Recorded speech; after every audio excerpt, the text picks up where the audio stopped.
The fiscal cliff is history for now after Congress approved a compromise deal that raises taxes on higher incomes but does not cut spending. There were some last-minute efforts by House Republicans to change the bill, but more than one-third of them ended up voting yes. Nancy Cordes is on Capitol Hill. Nancy, good morning.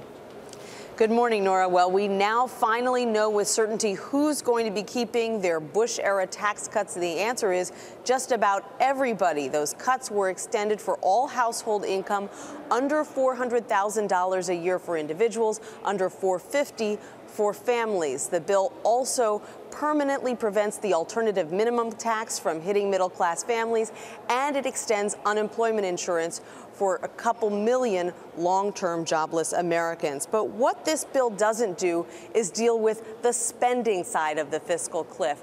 That sequester, the package of across-the-board spending cuts that's supposed to kick in at the beginning of the year to both defense and non-defense related agencies. The negotiators were only able to come up with a plan to push that sequester off for a couple of months, and that means, Nora, that a fight is going to start right away between Congress and the White House over how to come up with a package of sensible cuts to replace that sequester. Nancy, you mentioned that the sequester was not dealt with. They also didn't deal with the debt ceiling, which needs to be dealt with in the next couple of months. So what happens now? Is there still some hope for a grand bargain, or is that done?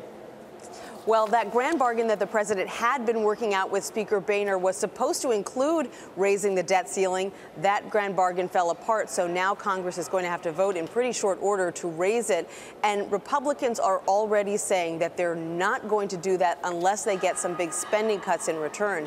You heard the president say repeatedly he's not going to negotiate over this again. He doesn't want to see the nation's credit downgraded. He wants Congress to just pass it right away.